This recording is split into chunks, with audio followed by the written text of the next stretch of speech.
for yet another informative, I must say, and very maybe thought-provoking for sure, because today we're talking about leadership. I know the good side of leadership is cost of poor leadership, and all of us at one point or another, most likely we have interacted with leadership that is poor, and always we keep wondering at the back of our heads, like, what is the real cost of poor leadership? And I know all of us are not poor leaders. Here we don't do poor leaders, but out there that's where maybe potentially we have the poor leaders. But we are going to take a deep dive on what is the real cost of the poor leadership, and also why teams under these poor leaders that they're able to meet targets. And some of these times our strategies are right, the people are right, but somehow you keep feeling there's a dislink between the leadership and the actual execution of the work. So that is what this morning Wilfred will help us to tackle. My name is Spiritu Anjero. If this is your first time joining us, the webinar is run by Accurex, and Accurex is a HR consulting firm. We do trainings such as this and many others, bigger topics than this. Our ideal training program will run maybe for like 12 hours. So you can imagine if you're able to do one in 1 hour, then it means there are 12 others or 11 others that we are missing. So that is what we do.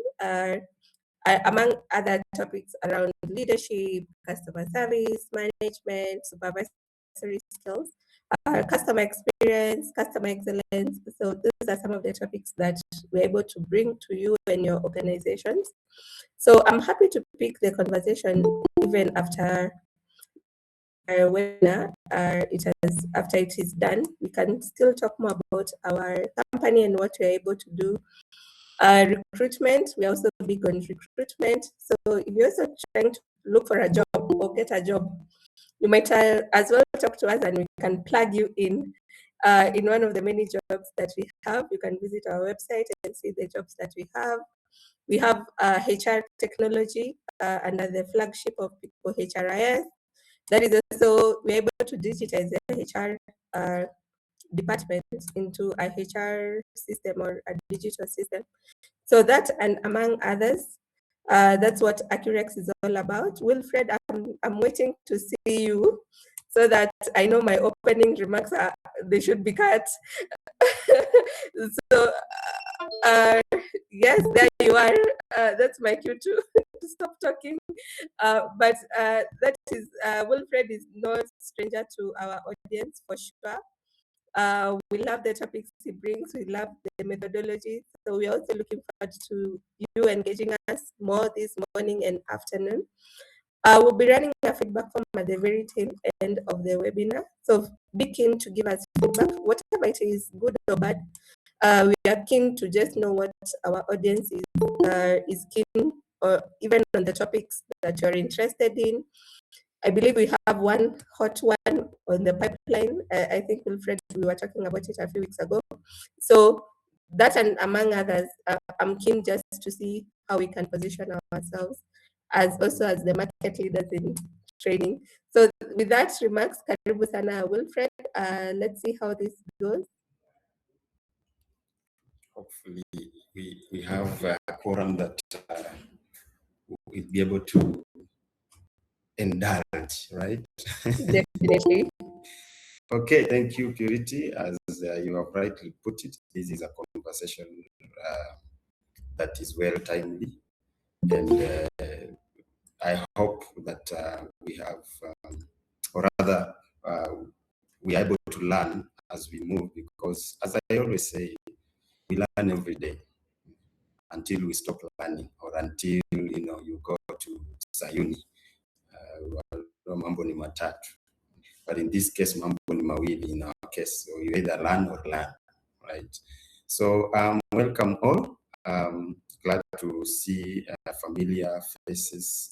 And if you are new to the forum, welcome. As Purity has rightly said, my name is Wilfred, and I'll be your facilitator today. And welcome welcoming you all to have an open mind and be ready to learn, because as it is said, we are never short of ideas and all that, short of things to learn.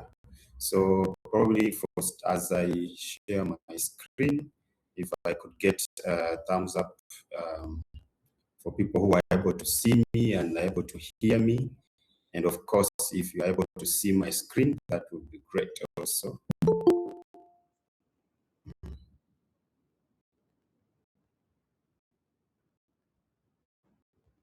Am I audible?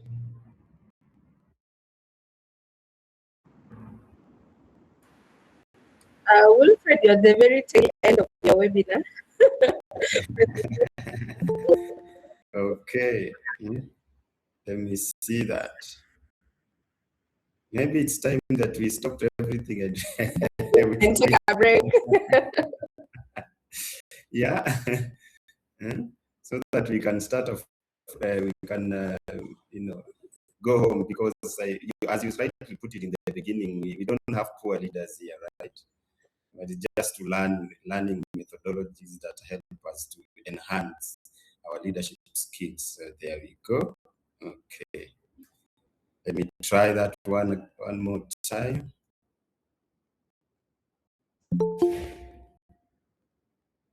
Okay. Right. Let me know.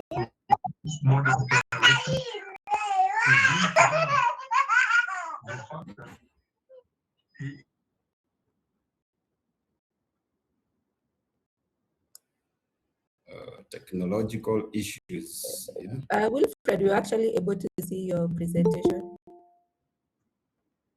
Oh, you can see? Now you have taken it out. Try again. Okay, just a second.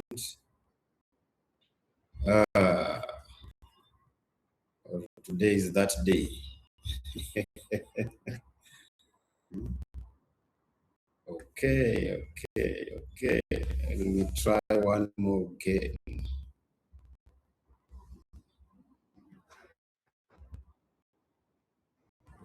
I think I should use AI to assist me in presenting, because we are told AI helps. All right, there you go. You only need now to make it on the presenter view. Yeah, it's loading. I think my internet is the one acting up. Okay. I hope I'll be able to hold until we finish. Right, there you go.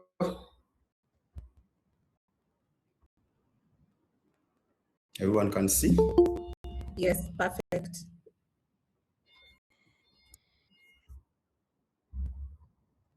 Right, thank you very much. So, again, thumbs up if you can hear me, right? So that we start together. Thank you. Salome, Joshua, Veji, thank you all. Mbui, good to see you. All right. Again, this is a topic that is close to my heart. I have been in different scenarios of which I've picked up a few things, and at the end of the day, I realize there is things that we as leaders we need to do in order for organizations to succeed, manpower and of course revenue. I know many organizations are in business to make profit, not to please people. But we are told, studies shows that today's age or today's market, it's more of a relationship rather than a transaction. So that being the case means that if it's a relationship, that means you have to care about me as your client or your customer or your employee, so that we can have a symbiotic relationship where I help you and you help me, right? So the hidden cost of poor leadership, which is our topic today, and we see why leaders miss the mark or why teams miss the mark. We are going to understand the connection in between what leadership is and what performance is. Of course, they are they are two different things, even though they are related in function, but they are different things. And we realize that many organizations miss this target because they fail to achieve the results. And we've heard of organizations laying out stuff, right? Redundancy all over the place, especially the onset of COVID. I always say that things metamorphosized in a way that we were not expecting. Others pivoted in a more profitable way. Others, we've had companies closing. So what was the real reason? And the important fact that people forget that as a leader in any organization, and I know we've tackled effective communication, communication that sparks action, and all those sorts of leadership skills. But we fail to understand that it's an ecosystem, and you cannot look at the one aspect and fail to look at the other, right? So I hope this session will examine those often overlooked connections, and to you as a leader, to impress upon you that effective leadership is an ecosystem that we have to put in consideration all aspects of this ecosystem. So let me just go, going to see some objectives today. Why teams, of course, miss the targets, how the leadership influences organizations and culture and relationship within an organization. And you're going to see also the cost of leadership avoidance, because again, many of us, as Purity had mentioned, that we have one way or the other worked in an organization where leadership there was a bit wanting, right? So was there blame game? Was there clarity? Was there trust? So things like those we are going to see how leading an organization towards sustainable performance is derived, and it helps you as a leader and the organization as a whole. Again, we are going to see how to build culture of leadership responsibility, because again, you cannot be a leader if you are not responsible for your team, for yourself, for your organization, and so forth, right? So, and I'm hoping that after today's session, we are going to understand how poor leadership impacts performance. It impacts your revenue and your retention, right? The retention, by retention here, I mean your manpower, of course, and your clientele, of course. Are going to learn, I've learned how to recognize those hidden gaps as a leader that cause us to miss the gap, to miss the target. Also, I'm going to have learned how our behavior shaped the engagement and how our behavior shaped accountability across board, right? And explore strategies to build a culture that is responsible, culture of responsibility and clarity. Of course, at the end of mentioning what the problem is, we have also to look at what are the options that we can find, right? So at this point, I would like to maybe pose a question to us for people who are on call today. Have you ever been in on an organization where you've seen leadership lacking, and have you seen where the gaps were, so to speak? Maybe I'll get a few hands. That will be great.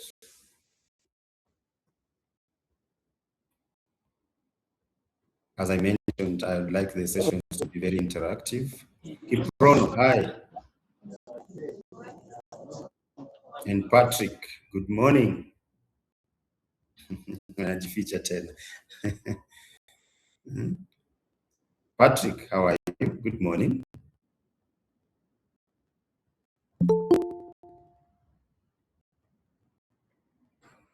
Or you can hear me? If you're speaking, you're on mute.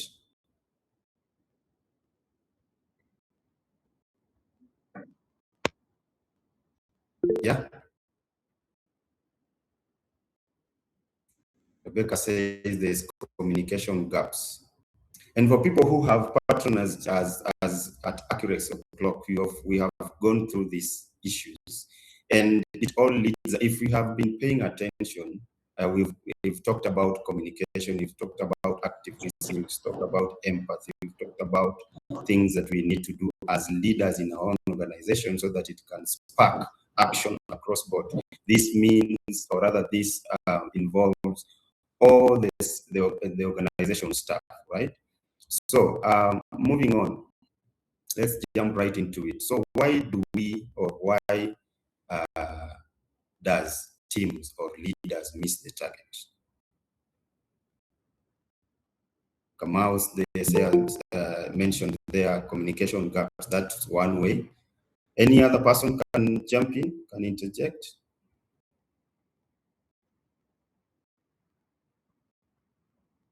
Maureen, me, I like picking people so that we don't have people who have hung their coats on the seat and they have. Maureen Jenga, good morning. Morning. Hi, how are you? I'm okay. You have, what is your perspective on this? What do you think teams miss the target? I think if the targets, first of all, are not clear. Yeah. Okay, thank you. That is one aspect, yes, targets if they are not clear. So let's see. Assumptions about employee performance. And more so, many organizations, we have seen this common assumption that when things go wrong, the first person to look at is an employee or is a staff. And as I said, we've seen that most organizations have laid off staff in form of redundancy, because if the company is not doing well, they think, okay, yes, Vigil says poor planning. Again, that's part of it. Thank you. We see that they peg more on performance, staff performance, they do on leader. Communicate well, doesn't give you motivation, or sees the negative side of has been things that are not right in the targets for poor,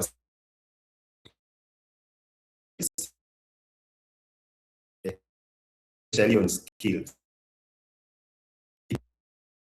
in terms of the incompetent,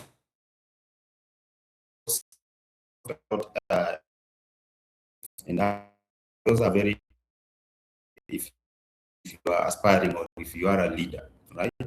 Again, bad attitude. However, the true cause of frequent, it's traced back to leadership, systemic barriers to success. That, not because employees lack the skills that I see a lot of people are mentioning here, but because we lack the direction. We lack poor leadership skills, poor emotional intelligence, so that we can see. Because again, we mentioned you can be having 5 degrees or 2 degrees or 1 degrees in geopolitical, whatever, or in strategic planning, but if it's not accompanied with emotional intelligence, again, you will miss the mark. So oftentimes, assuming that employee performance is a key aspect of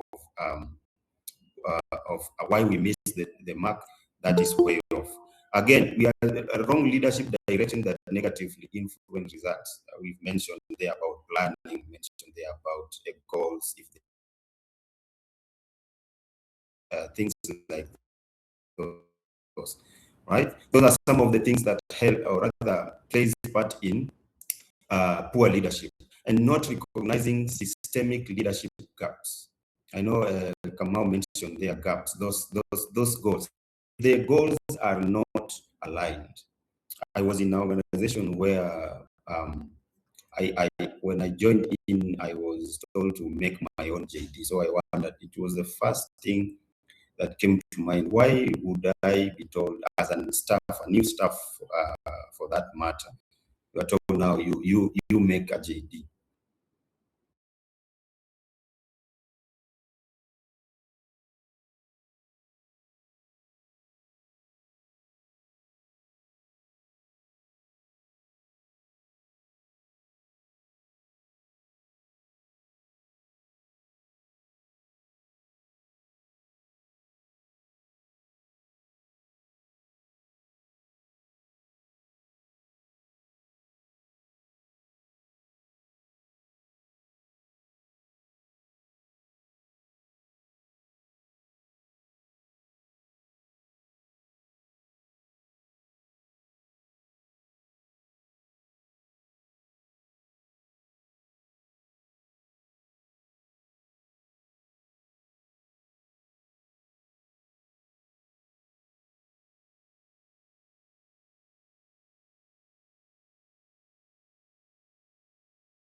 Apologies. Wilfred has dropped off the call, so let's just give him a minute to reconnect back and change his network.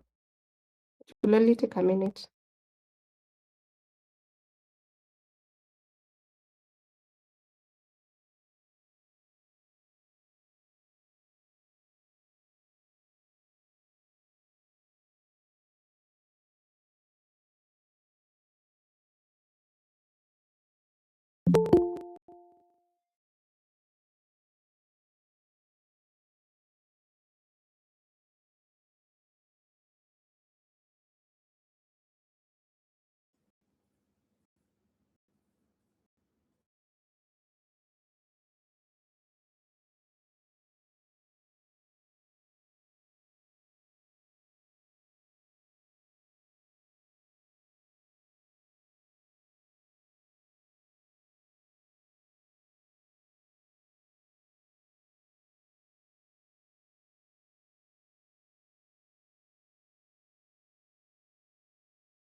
Yes, there's no sound, but I see Wilfred is back.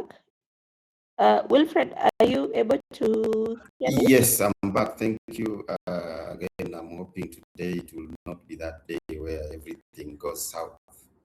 Let's see how it goes. Just let me reshare. Apologies for that. Technical issues. No worries.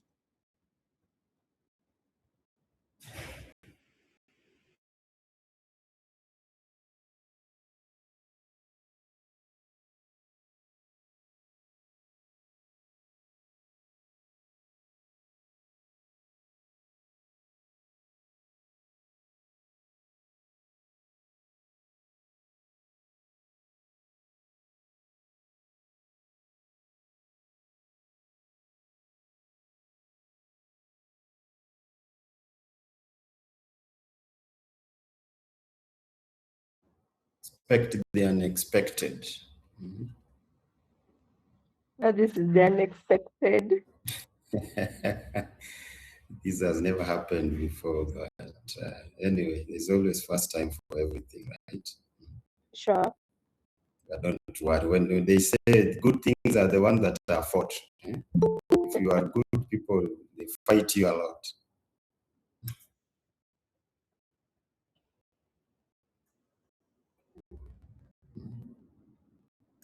Mti ulio na matunda ndio inapigwa mawe, as people don't. I think someone doesn't want people to learn about the cost of poor leadership. Do I help you project? Oh, there you go. No, it's okay. There you go. Right. Again, where were we? Okay. We are going on. Okay. So.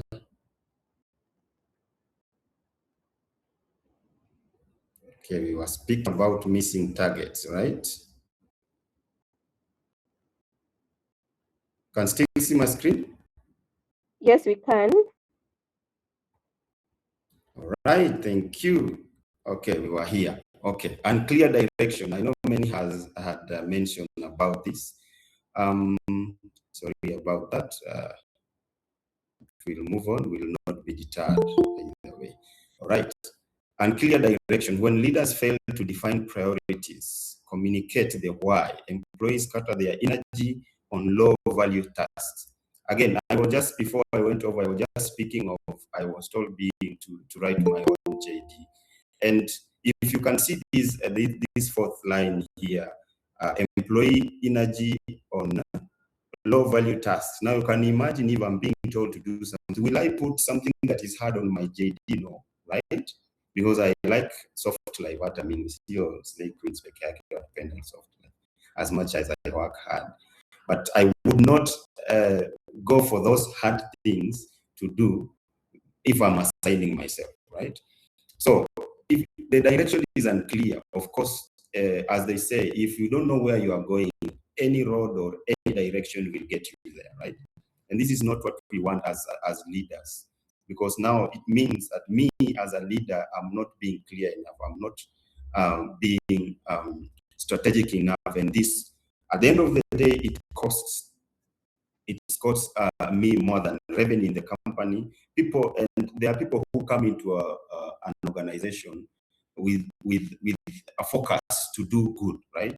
But they come there, they meet people who are directionless, who are not recognizing the gaps. They feel disgruntled, and what happens? They leave, right? We're going to see about that later on.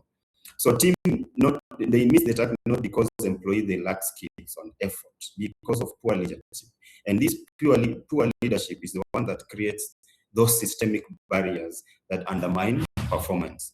And we all know that when performance is low, definitely no one will work better, right? Now, key leadership gaps include, as many people have mentioned, unclear direction, leaving teams guessing priorities, inconsistency in expectation, which again causes confusion, causes frustration, and then overall, no one wants to be accountable for anything, from top leadership to bottom leadership. Now, I had a situation whereby there was just last week in the organization where I'm at, there was downtime of almost 6 hours during the night. And what happened was the person who was supposed to be giving materials for production was on leave, but he had given instructions on what to do. The person whom he gave instructions, I think, or rather, as the story is, he did not follow through on what he was told. He said he was given the instructions late, and when material was not enough, he could not do anything about it. So when we were in a meeting, so everybody says their part, blah, blah, blah. To cut the long story short, nobody was accountable. Yeah. So even the leader himself, the production manager here is like he's blaming. And when you see a leader now starts blame game, then there you go. That's the cost of poor leadership. I don't think as a leader, instead of trying to find a solution, you're trying to find a blame. Okay, now we have lost this much money. Who can I deduct? Or who was on the fall? Who dropped the ball in this case, right? That's not what we are speaking about. And that's why even the topic today is timely. If in an organization where does things like that, definitely we know there is gap in terms of leadership. Right. Moving on, misaligned goals. Someone mentioned them, misaligned goals. Again, if they are not clear, of course, as I said, any organization, when you employ someone, you want them to come into organization where you have everything set.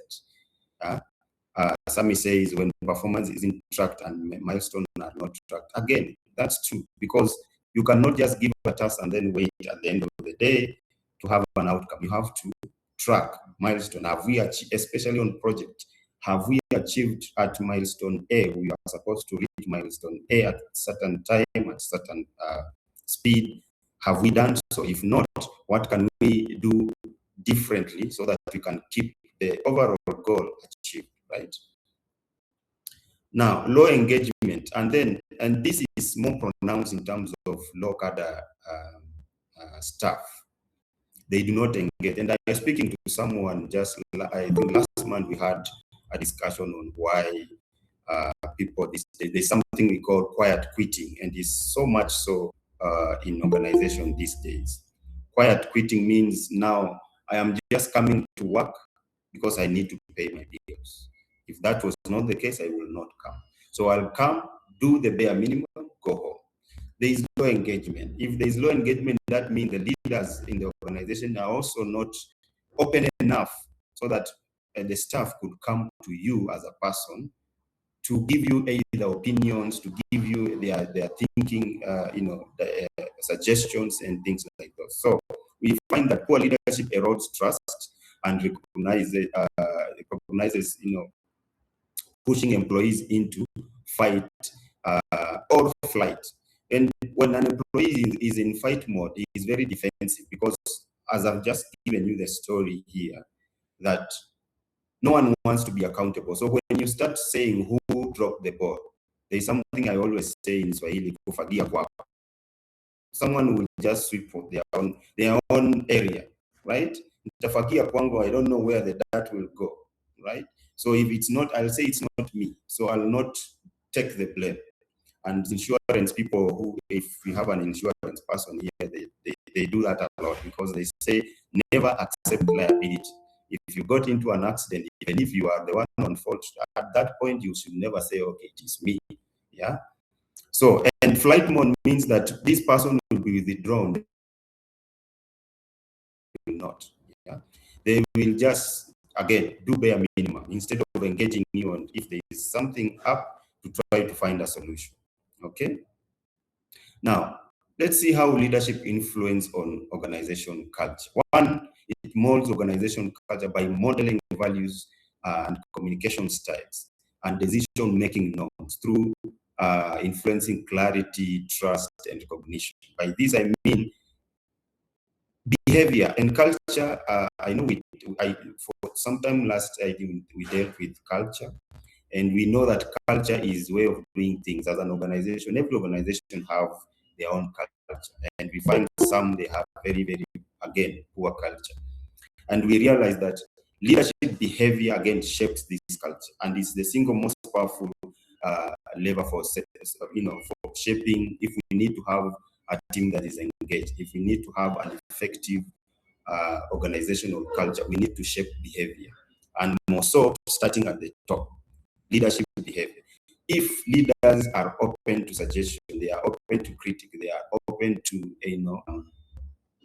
given opinions, it will be a well-rounded organization, in that the employees or the staff will be open to come to you and open to to give suggestions that will better the company. But if the leaders in this case are not, then disengagement, conflict, there is conflict, there is high turnover, and you're going to see why people, there's high turnover in a lot of organizations. So effective leaders in this case, they will foster engagement. They will want to find out. Again, just recently we dealt about conversation, or rather communication that spark, influence. So we need to have EI in this case so that you can foster engagement. And in so doing, of course, the team will be innovative, the team will be engaging, and you'll find that organization, even though the market is tough, you'll find that you are stable, right? So again, consistency in behavior, we just talked about that. Leaders who act with integrity, fairness, they build psychological safe space, and this safe space again helps in motivating employees to contribute openly, not to just come to work because they need that paycheck, right? Again, poor leadership in this case, by contrast, it creates confusion, it creates micromanagement. Now, again, I'll go back to how I often say that there are leaders that, they think that when you shout at someone or when you micromanage someone, that's when they do their best. But that's not the case. Contrary to that, even I know many here on call, they would not like to be micromanaged, right? So when you push employees like that, again, they become defensive. They are in fight mode or flight mode. They become withdrawn again, right? Clear vision and purpose, right? When leaders articulate the why behind the tasks, employees feel their work has meaning, and then it boosts, motivation. And there was again sometime last year we learned about dealing with Gen Zs, and we learned that, I know many will remember, those who are there, that Gen Zs like to be told why they are doing whatever.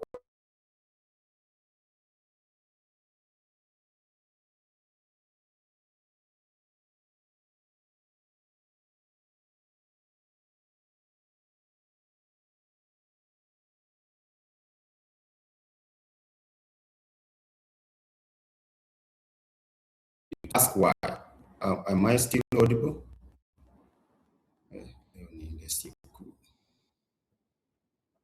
Am I still audible? Yes, you are. Yes, you are. Today, Bob Collymore in the grave doesn't want me to. All right. Moving on. Leadership behavior directly shape motivation and organization, right? We find that with vision and purpose, if your purpose and be able to articulate or trickle it down to the staff down. Your purpose is not clear. That's where we find there is gaps in terms of leadership, because now everyone is going in their own, right? So culture determines whether the team will thrive or the team. Now, as the study shows, that it is the invincible force that drives your daily decision, that drives your daily interactions, right? So if it's not, your culture is not conducive, definitely the leadership has a lot to answer on that. Then, but when leaders model accountability and transparency, again, it builds a positive culture. If they are open to suggestion, again, it builds the positive culture, which translates to more revenue. It translates to staff who are satisfied in what they are doing, and so forth. Right. Let's move on.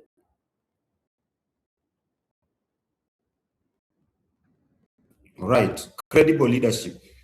Find that if you are also a leader who has integrity.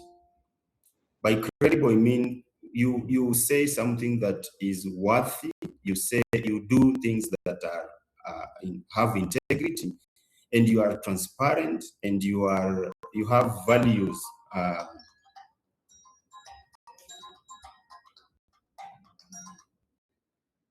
Right? You have values that people will emulate.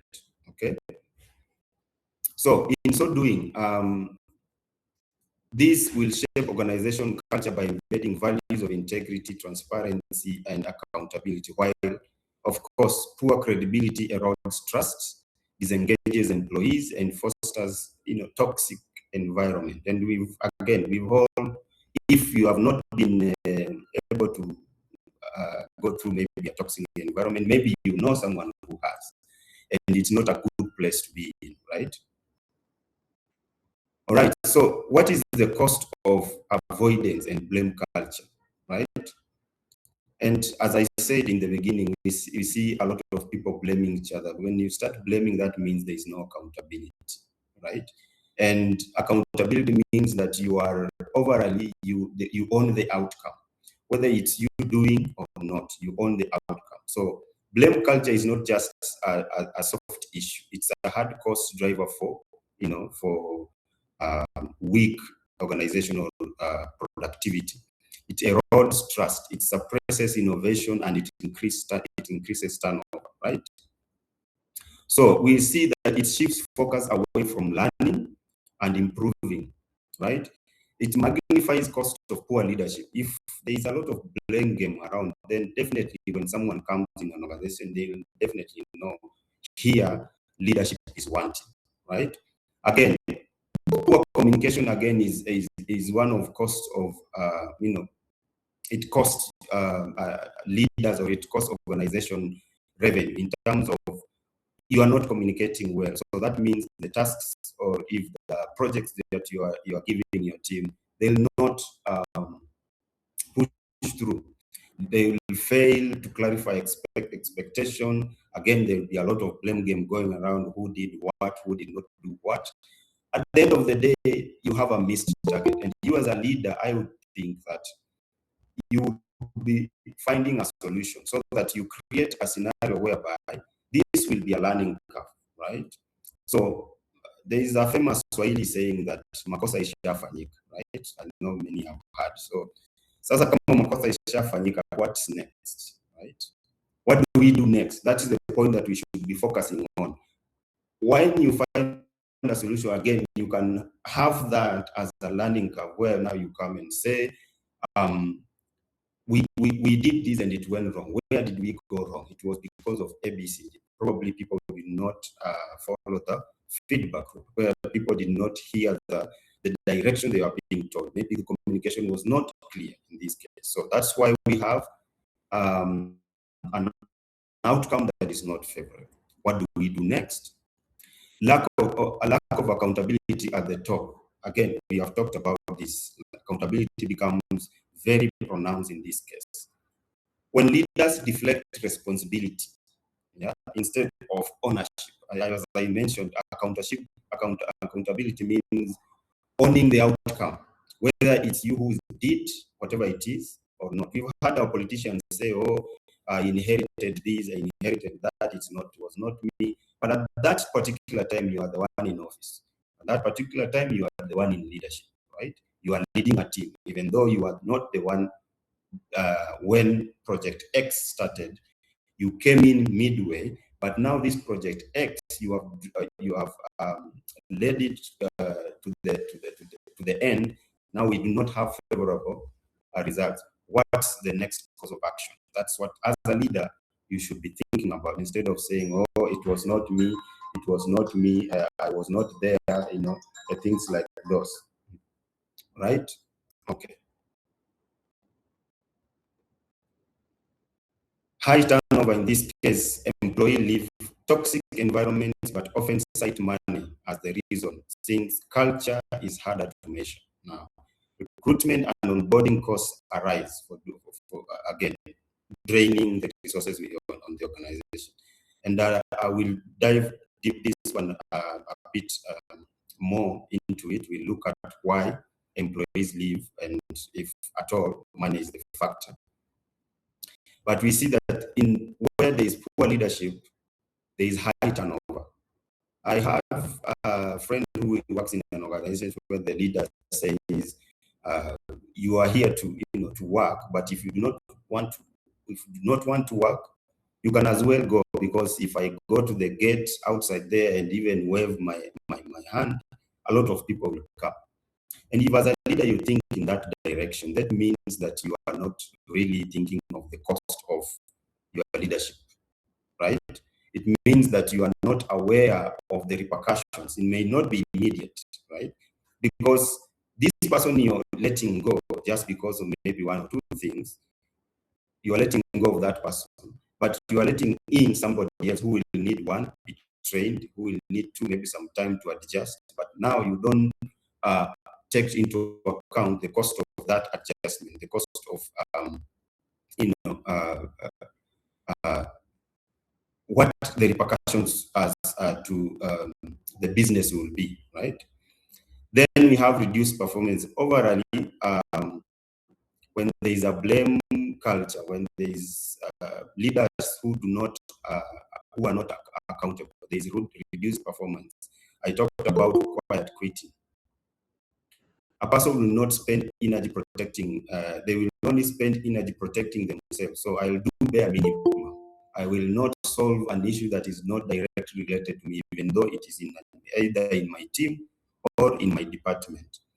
In this case, also innovation stalls because we avoid risking, because you don't know if you will be blamed for that. You avoid going out of your way to do something because if it goes south, you may be blamed, right? So these are some of the things that create a culture that is destructive.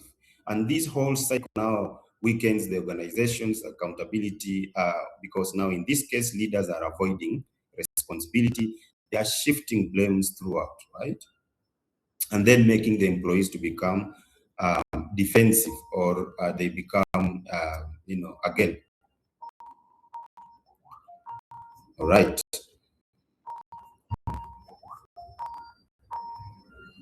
Yes, a second.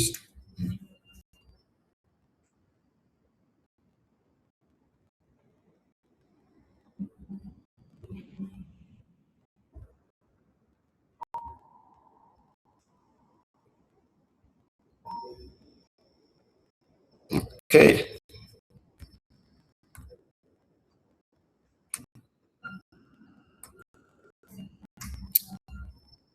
Am I still audible? I think today I'm having a problem with my network.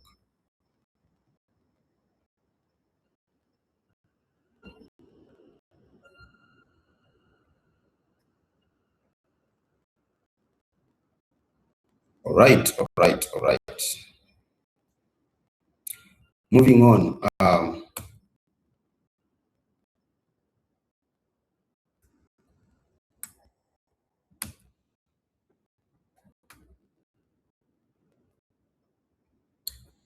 Now, why employees struggle to explain issues. Now, this is the hidden truth behind high turnover. Just talked about in the previous slide about the high turnover. I think if you can still see my screen at the picture on the left there, it shows a snow, like a mountain of snow. There is the biggest portion of it in the bottom and the small portion of it in the. So this depicts of why employees leave. Most of the times, I know many of HRs who are on call, they are told, I'm leaving because of money, which may be true to some extent. But as you can see in this picture, it is not entirely the bigger picture. There are some underlying issues that may result to an employee leaving than just money, all right? So that means as a leader, you are looking, as I said, wholesomely into the whole situation rather than one direction. So in this case, because they struggle to explain trust, they struggle to explain poor leadership, they struggle to, or they don't want to implicate people who are in the leadership position. So they cite money. Okay, I've gotten a place, maybe they are giving me a bit more than what you are giving, but they do not tell you the real truth, right? So what is the real truth in this case? So they cite compensation as the reason, but they often are simplifying complex feelings. And these are intangible things that we cannot measure, like culture, for example, like EQ. If you have a leader that does not have emotional intelligence, right? While we fear speaking up, uh, uh, fear of speaking up prevents these people from telling you an honest or giving an honest feedback. So they will only lead to saying, okay, I'm leaving because of money, which again, research shows that money is the last thing that an employee will think about. If you find that there are many organizations whereby people will not leave because they have either higher paying job somewhere else, but because the one that they have, the environment is good. So even if they are offered more money, it's because of this environment, they'll be more inclined to stay than leave, right? So if these people are given even a counter offer, they'll be more inclined to stay than leave. All right. Okay. Money frequently serves as a proxy for many people. Of course, we have talked about these other underlying issues. Toxic leaders, and the study shows that people do not leave organizations; they leave poor leadership, right? So we find that if an employee is feeling undervalued, psychological unsafety, right?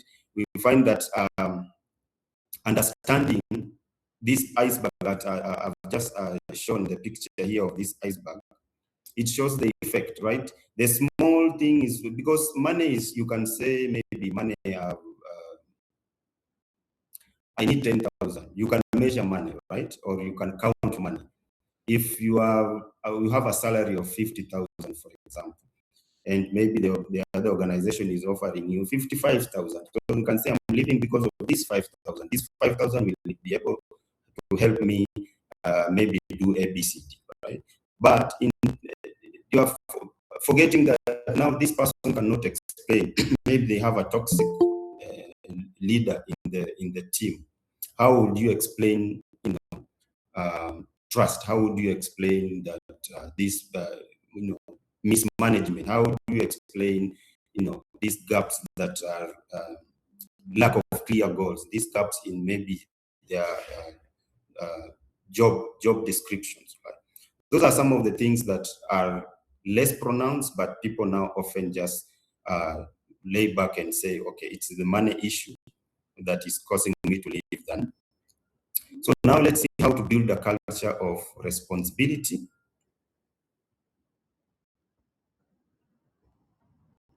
Now, one is set measurable goals as a person. Setting measurable goals, or as a leader in this case, why does it matter? Of course, many have talked about vague goals, clear, not being able to plan well, and things like that. So vague goals create confusion. They allow leaders to deflect responsibility when the targets are missed.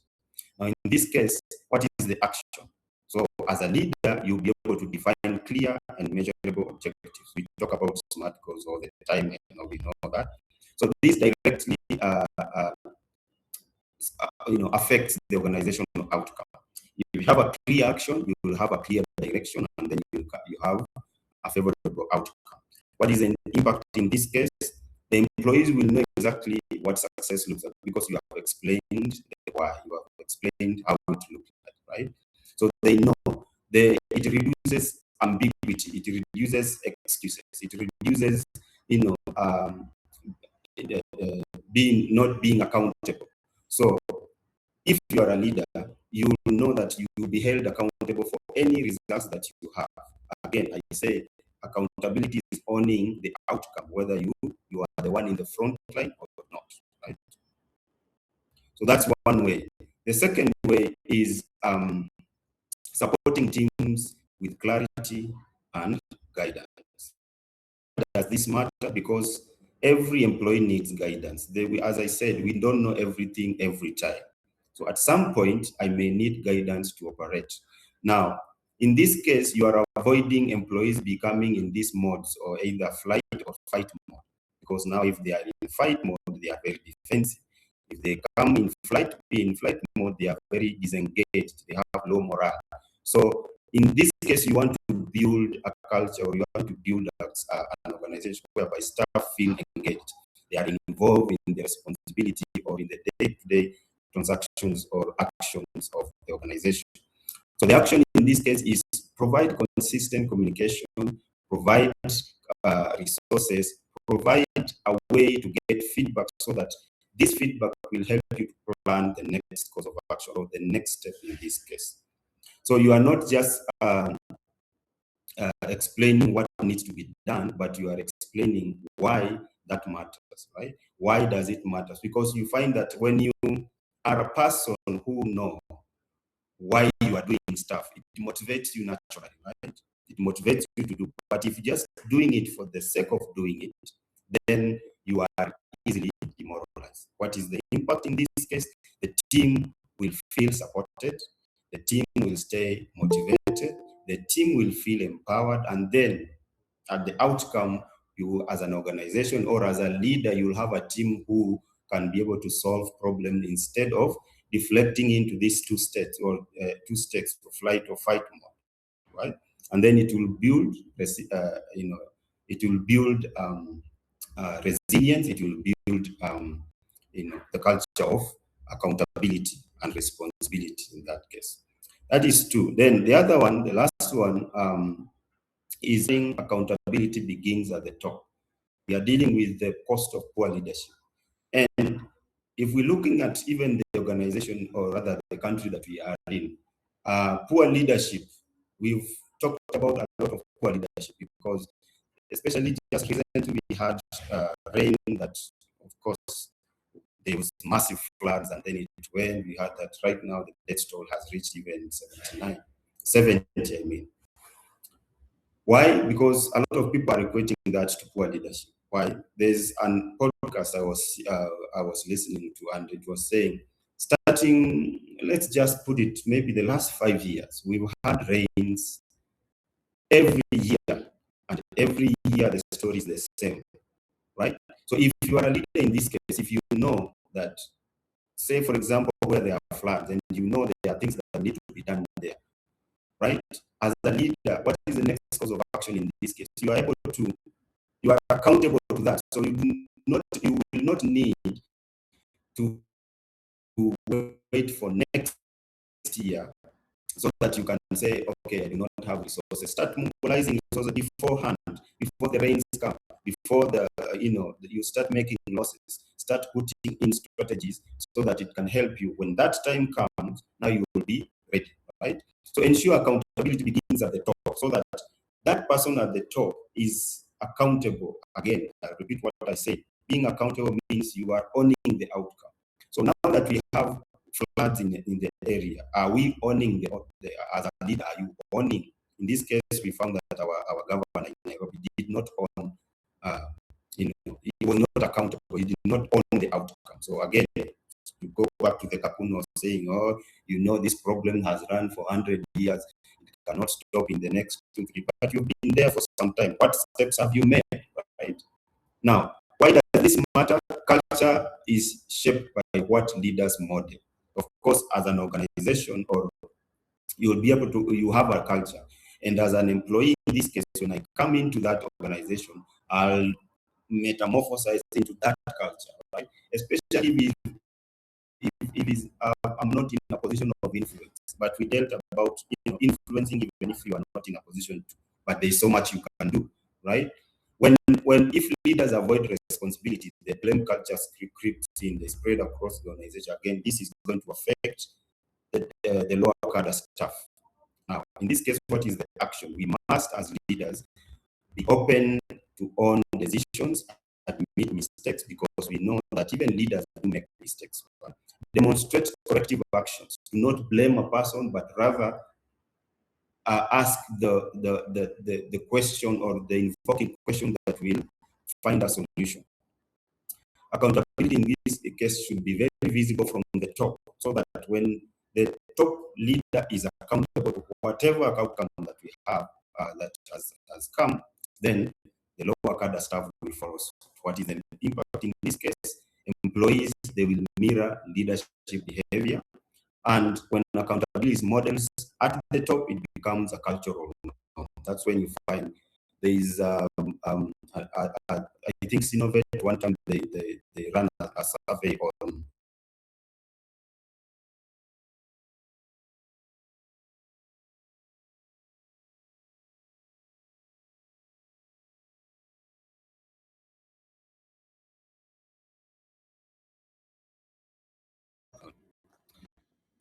as organizations that people would want to work for.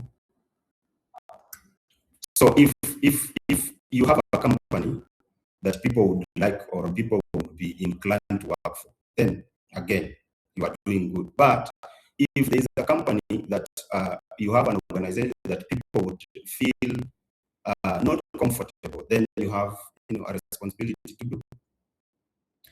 Right. Now, the last one,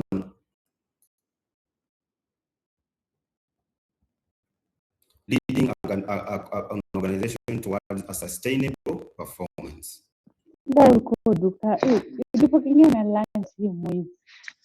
Yes, someone is talking. If you are talking, please mute, unless you're asking a question. So leading an organization towards sustainable performance, number one is you have to strengthen leadership discipline. And by leadership means, discipline means you have to be consistent in your action. As a leader, are you consistent? As a leader, are you self-regulating? As a leader, are you aware? Are you empathetic? So those are some of the things. So leaders must demonstrate reliability in their decision making. Their communication, of course, and follow through must be consistent, right? And in self-regulation, of course, that means you are resisting the urge to deflect blame. We learned about empathy. If you are an empathetic leader, these are some of the things that you should be knowing. Am I able to self-regulate in terms of emotion so that I don't give out an outburst if the outcome is not favoring me? So I'm not, stressing people more than they should be, right? So impact on sustainability means that when leaders act with discipline, of course, the employees will trust more the process, it will reduce chaos, and it will ensure there is long-term stability within the organization, right? Now, another thing will be encouraging ownership across all levels. As a leader, of course, you have to have a shared responsibility, right? Ownership should not rest only on the top. Again, middle managers or team leaders also, it's not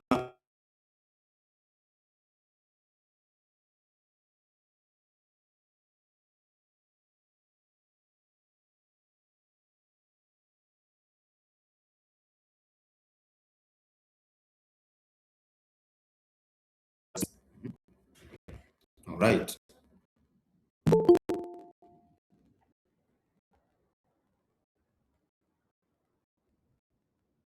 Okay.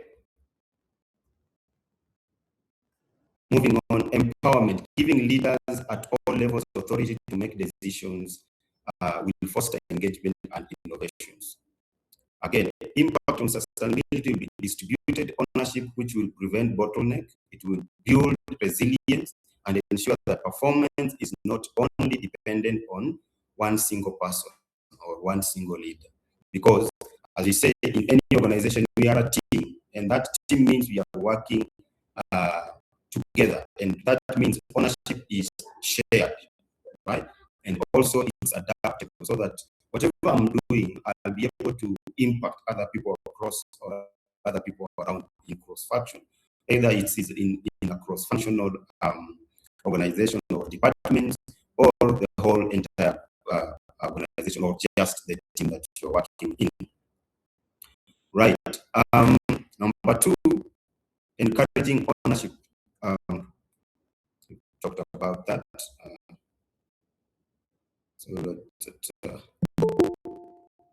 Number three, aligning leadership actions with organizational goals. What does that mean? Strategic alignment. Leaders must connect daily actions to the broader mission and vision. Of course, I think most of organizations, they have strategic goals that they want to do. Every year they do strategic planning. And this strategic planning, of course, again, it has to be aligned with the mission and vision of the organization. So what happens if this alignment trickles down to the lower cadre staff, it will communicate consistency, it will communicate clarity, and it will communicate trust within the organization. So that means even the janitor in the organizations will know my organization's vision is this, and my output, what I'm doing, is also impactful in this way to the overall goal or to the overall mission of the company. Clarity of purpose, again, in this, employees who are motivated, they see how leadership decisions contribute to long-term success. Again, you are not just giving a task because of giving, you are explaining the why, and any person who is doing the task will be able to know they own part of the outcome, right? So if they own part of the outcome, that means overall accountability is in sync, right? What is the impact on sustainability in this case?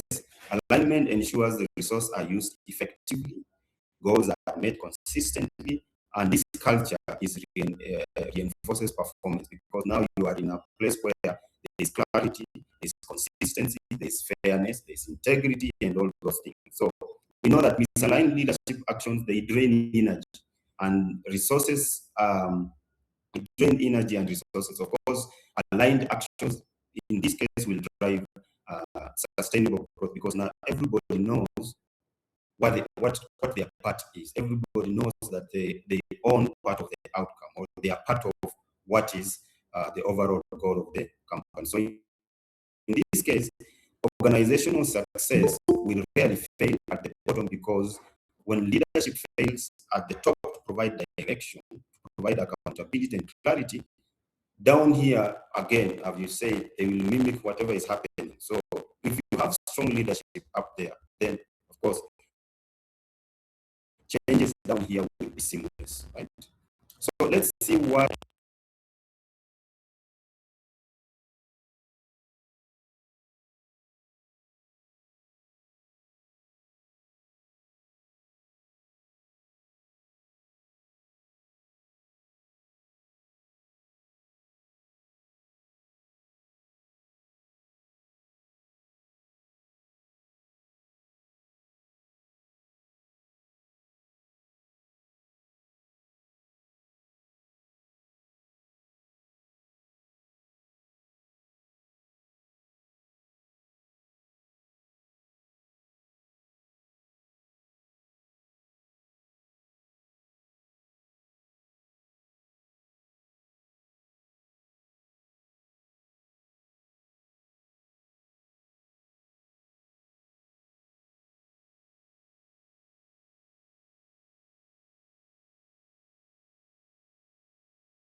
how can that help us, right?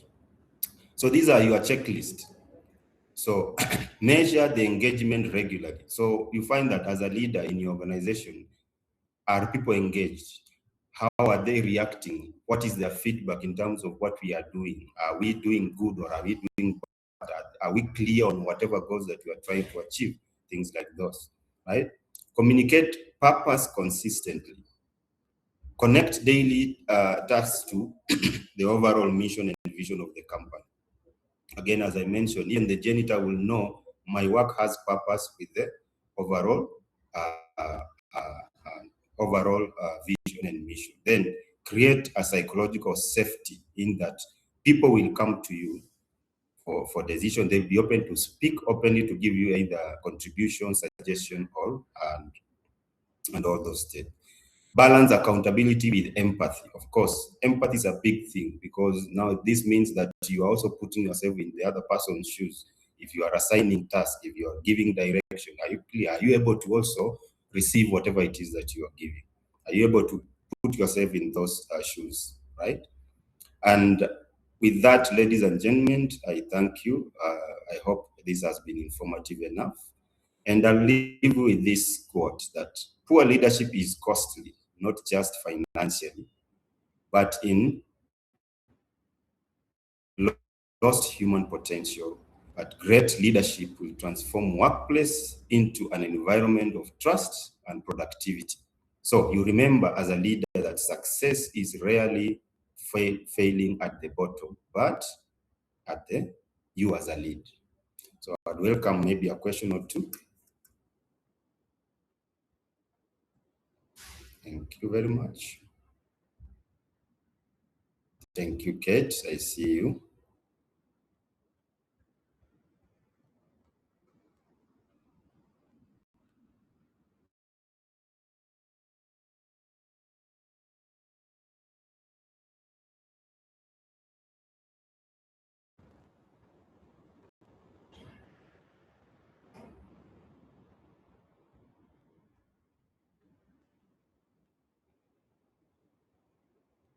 Any questions? If none, I'd like to return the meeting to Purity. And apologies again because today the network has decided to do me bad. But not to worry, I hope that I've been informative enough.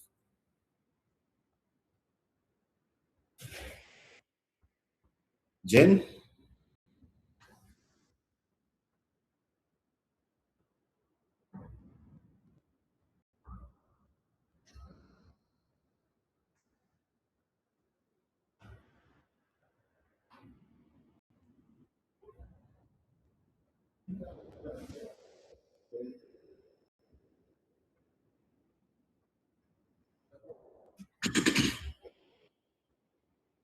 Yeah, I think there is one. Dr. Mary says, how do I give constructive feedback to a boss who is toxic?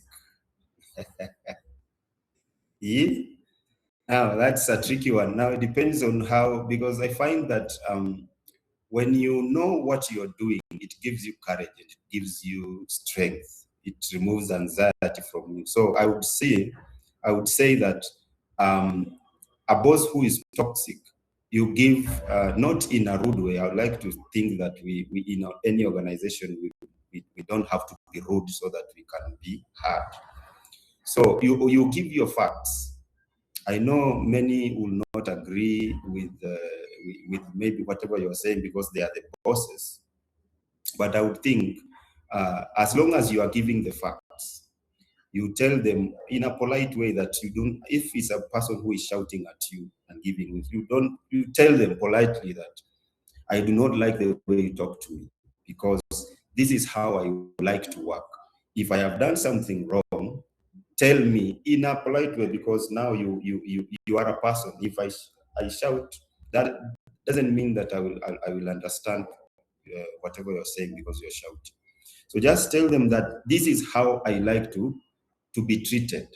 And again, if it's someone who is I would say, intelligent, they will know, but there are people who choose not to be hard, or rather not to be constructive in sense. But long and short, if you give your facts, if it's a work you are doing, you know what you did and you know it's right? Just give your facts and leave it to them, right? If they are intelligent enough, they'll receive the feedback. That's what I would say. I hope I've answered you.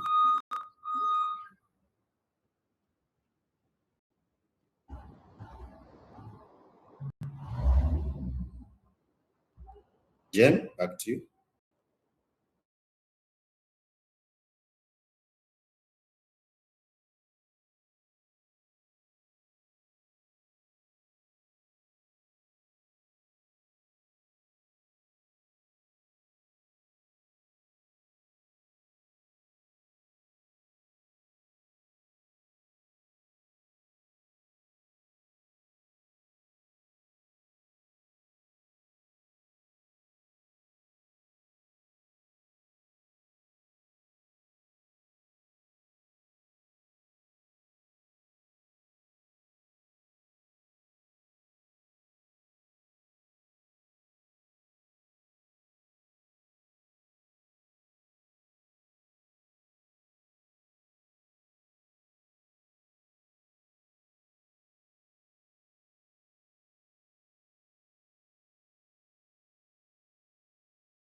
Say we are all CEOs. I'm saying we are all CEOs in our own capacity.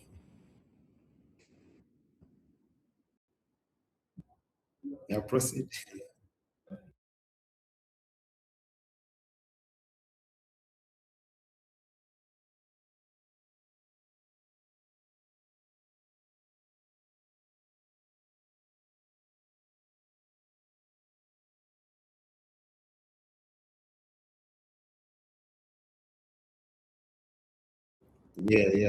Yeah.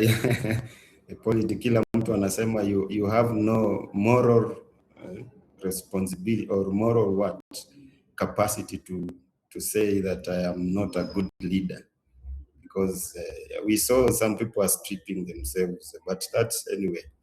I don't like going into politics because our politicians rarely add value to the situations that we are in. They just want to fight.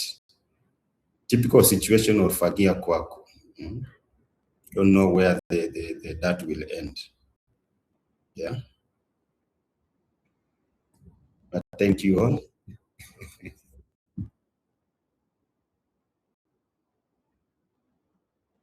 Yeah.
Thank you all. Bye bye.